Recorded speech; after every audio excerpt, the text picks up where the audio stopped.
வகை நிலங்கள்னு சொல்லுவாங்க. குறிஞ்சி, முல்லை, மருதம், பாலை, நெய்தல். இதுல முல்லை மக்கள் மாடு மேய்க்கிறத தங்களோட தொழிலா வச்சிருந்தாங்க. இந்த முல்லை நிலத்துல வாழ்ந்த மக்களை ஆயர், இடையர், இடைச்சியர் இந்த மாதிரி பல பெயர்கள் வச்சு சொல்லுவாங்க. அவங்களோட குல தொழிலாவும் மாடு மேய்க்கிறது இருந்துச்சு. அவங்களோட விளையாட்டுகள்லயும் மாடு பெரும் பங்கு வகித்தது. இந்த யாதவர் குலத்துல விளையாட்ட ஆரம்பிச்ச இந்த ஏறு தழுவல் அப்படிங்கறது காலப்போக்குல ஜல்லிக்கட்டா மாறுச்சு.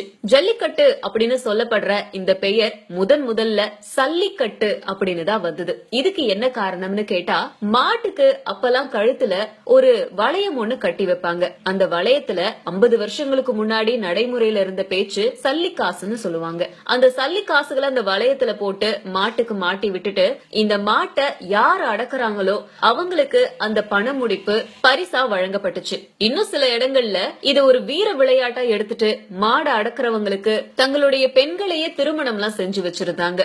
இந்த விளையாட்டு பொதுவா கோணார்கள் அப்படின்னு சொல்லப்படுற ஆயர்கள், இடையர், இடைச்சியர்கள் அதிகமா வாழ்ந்த இடங்கள்ல தான் நடத்தப்பட்டுச்சு. இந்த விளையாட்டுக்கான வரவேற்பு அதிகமாக இது தமிழர்களோட வீர விளையாட்டுகள்ல ஒன்னா கருதப்பட்டுச்சு. முக்கியமா தை திருநாளாம் பொங்கல் அந்த தினத்துல இந்த ஜல்லிக்கட்டு அப்படிங்கறது வெகு விமர்சையா நடத்தப்படுது. மதுரை அலங்காநல்லூர் ஜல்லிக்கட்டுக்கு உலக புகழ் பெற்றது. கோணார்கள் அதிகமா அந்த இடத்துலதான் வாழ்ந்தாங்க. முற்காலத்துல ஒரே மாதிரி நடத்தப்பட்ட இந்த ஜல்லிக்கட்டு இப்ப இருக்கிற தமிழ்நாட்டுல ஒவ்வொரு பகுதியிலையும் ஒவ்வொரு விதமா நடக்குது. மதுரை அலங்காநல்லூர் மாதிரியான இடங்கள்ல வடிவாசல் வழியா வெளியேற காளைகளை இளைஞர்கள் விரட்டி போய் அதனோட திமில் மேல தொங்கியபடி கொஞ்ச தூரம் போறாங்க.